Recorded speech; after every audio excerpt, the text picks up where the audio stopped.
Hello everyone.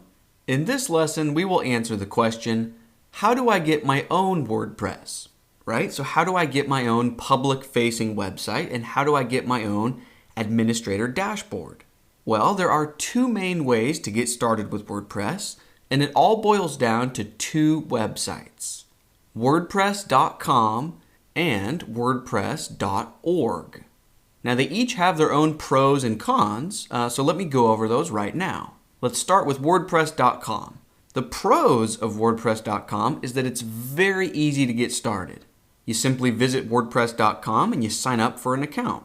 So it's really similar to signing up for a new email account with Google or Gmail, or it's like signing up for a new account at Facebook. It's super intuitive, super simple. Now they do offer different types of accounts or plans. So some of the plans cost a monthly fee, but they also have a free plan to get you started. And there's no time limit for the free plan. It will remain free forever. All right, changing gears, let's talk about the cons of WordPress.com. So number one, you are not in complete control of your website. Your website lives on the WordPress.com servers, and this means you are really at their mercy. This means they limit which plugins you can use. They limit which themes you can use. Now I realize at this point in the course we haven't even covered what a plugin or theme is, but you can imagine that you don't want to be limited. That's never a good thing. So the general idea is that you can only customize the parts of your website that WordPress.com allows you to customize. Now depending on your business or depending on what you want to achieve with your website, this might not bother you. If you just want to create a simple blog and be able to write and share your writing with the entire world, WordPress.com can be an amazing service. However, WordPress.com is clearly not for everyone because it is very restrictive or limiting. So now let's really change gears and talk about WordPress.org. Let's go over the pros and cons. We'll start with the pros. Number one, this is the full WordPress experience. This is what people think of when they think of WordPress. With WordPress.org, you are in 100% complete control of your website. You are the owner of your website. You can customize anything you want. You can use any plugin, you can use any theme. Again, at this stage in the course, we don't really know what those words mean, plugin and theme, but you can imagine that the freedom to use whatever you want is a good thing. With WordPress.org, you're also free to monetize your website. That means you can run ads or sell products, so on and so forth. And the final pro, and this is not necessary, you don't ever need to learn how to code if you don't want to, but if in the future you decide you want to learn how to code, with WordPress.org you're free to customize the code of every single aspect of your website. So in a nutshell, WordPress.org is amazing. It's personally what I use for my websites. Now I haven't even gotten to the cons of WordPress.org yet, and I can already tell you that this is what we're going to use in the course. Now you are free to use WordPress.com if you'd like to outside of this course, but for the purposes of learning as much as possible in this course, I encourage you to follow along with me and give WordPress.org a try. Now let's talk about the cons. There's really only one con to WordPress.org, and that is that you need to find your own web hosting. What does that mean? What is web hosting? Well, remember when I said that with WordPress.com, your website lives on their servers, and this is what allows them to limit or restrict what you can do.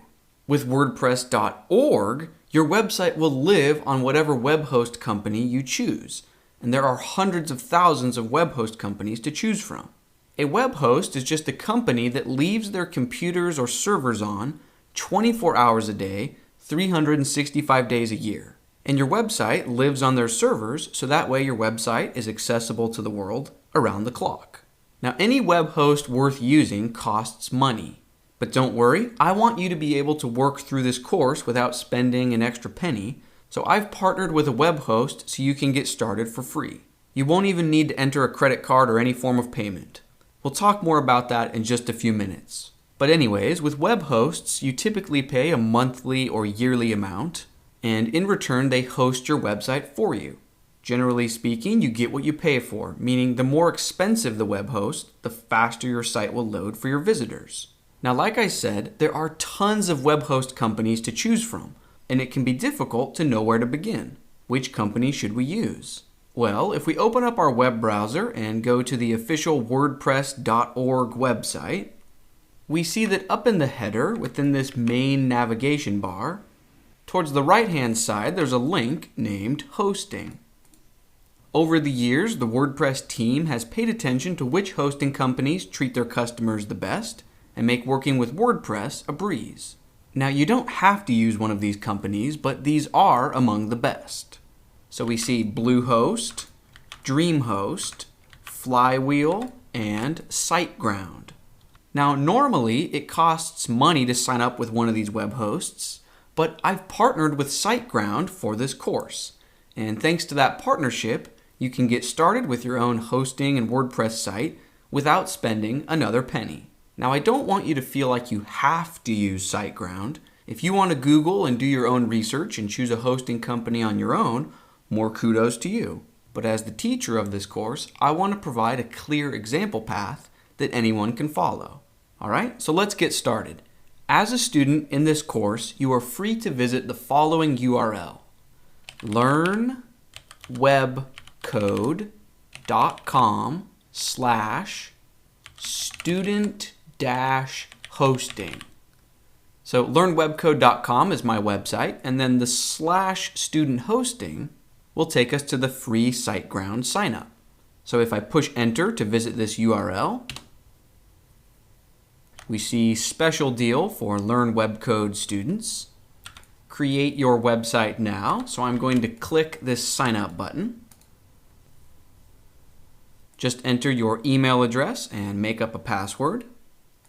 Then just fill in a bit of basic contact info. So basically your name and your address. Scroll down a bit further. Within this box, 3 months is the only available option.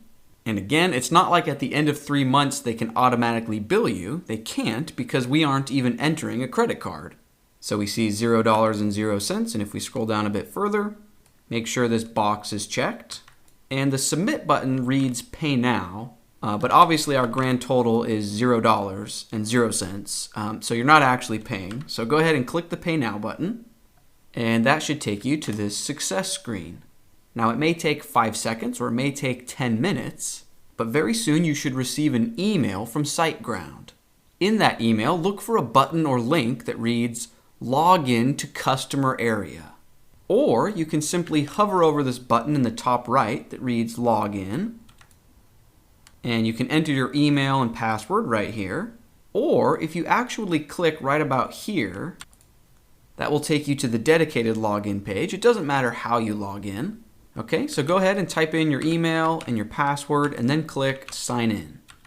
That should take you to this page. For this first option of set up your website, let's choose the option of start a new website. And then from these available options, obviously we are interested in the first one, WordPress. So click that. Let me scroll down a bit. Within this section, we are going to create the administrator user for WordPress, right? So this will be the account that has access to the WordPress administrator dashboard screens. So enter your email address and a username. Here's a quick security tip. Instead of using a username of admin, choose something that's a bit more difficult for other people to guess. So maybe my secret admin or something along those lines. And then make up another password here. And before you click this confirm button, double check that you spelled your email address correctly. Okay, so when you're all set, click the confirm button, which will take us to this next screen. And from here, we just want to check this checkbox that says we agree to the terms of service, and then we can click on complete setup. Now, it might take 5 seconds or 5 minutes, but once this screen appears, then go ahead and click on Proceed to Customer Area. All right, now this is our SiteGround dashboard, but we are interested in our WordPress admin dashboard. So up towards the top here, click on My Accounts. And then right here, I see the website that I just set up about a minute ago. You will have a different URL right here. Probably your first name and then the first letter of your last name. So go ahead and click on that. And this is your very own WordPress website. All right, so you could share this URL with anyone in the world and they would be able to see this website. All right, but if this is your website, you want to be able to log in as the administrator so you can edit and change and customize your website. Up in the address bar, at the end of your URL, add on a / and then wp-login.php.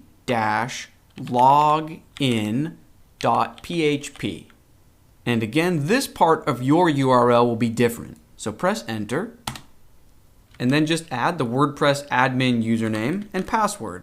Remember, this is the username where I told you to maybe use something like my secret admin or something along those lines.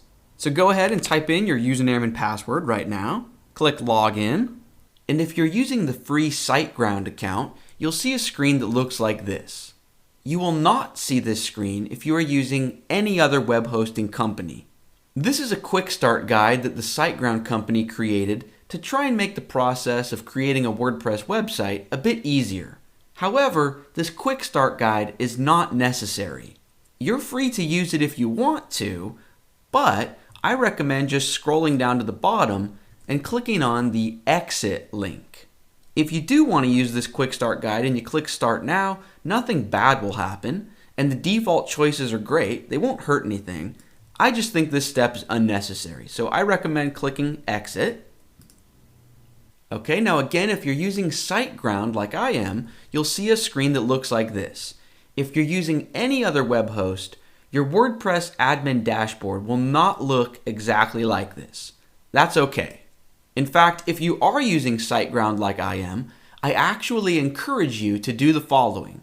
We can go ahead and click this "Don't show this again" message here, because we don't really need the SiteGround Quick Start Guide. It's not a part of the official WordPress software. This is basically just a message from our web hosting company SiteGround trying to make our lives easier. So I'd recommend clicking "Don't show this again." And then finally, if you're using SiteGround, on our dashboard here, I recommend scrolling down to the very bottom, and down here we see this sentence that reads, "If you wish, you can always switch to the default dashboard." So basically what's going on here is that the SiteGround web hosting company is trying to give us a dashboard that makes our lives easier. The issue is that this is not the official WordPress dashboard. So for the sake of having everyone in this course be on the same page, I recommend to scroll down to the bottom here, and if you're using SiteGround, you can just click Switch to Default. You'll notice as soon as I do this, my admin dashboard looks a bit different. And that's okay. This is the official WordPress dashboard, and this is what I want you to get used to. Here I can see that the SiteGround optimizer is trying to show me a message. This is not important. I can go ahead and click this X towards the right-hand side to hide that message. Also, I see this note here about personal data and privacy. Towards the bottom right-hand corner of this little message, I can just click Dismiss. And congratulations. This is your admin dashboard area. And from here, you can customize your website, which is what we'll be learning how to do in depth throughout this entire course. Now, I do want to point out that web hosting companies are not charities. The hard drive space and bandwidth we use, even on our experimental websites like this, cost hosting companies money. So let me talk a little about how this free SiteGround student account works. First, you'll notice that you did not get your own custom .com domain. So for now, the URL of your website is simply your name and then sgedu.site. Secondly, as we saw on the sign-up screen, this student account will only last for 3 months. Now, we won't get billed at the end of 3 months. Remember, we didn't even enter a credit card, but I do want you to be aware of that time limit. Now, 3 months is more than enough time to learn how to use WordPress and create a great website. And that's the entire point of this course, to learn the ins and outs of WordPress. If by the end of this course you're really happy with the website you create and you want it to be tied to a real custom yourname.com domain, and you want it to live forever instead of 3 months, that's going to cost a bit of money. And in the name of transparency, I do want to say that if you decide to sign up with SiteGround, it won't cost you anything extra, but they will send me a referral reward for letting you know about them. Again, don't feel like you need to use SiteGround. There are hundreds of thousands of web hosts out there for you to research, and the choice is yours. But really, choosing which web host you want to give your money to is outside the scope of this course. I'm just here to get you into your own WordPress sandbox or playground, so you can start experimenting and master the art of creating websites and blogs with WordPress. And if you have followed along with this lesson, you now have your own WordPress playground. I'm so excited to start building a site with you, and in our next lesson, we are off to the races. So let's keep rolling along, and I'll see you in the next lesson.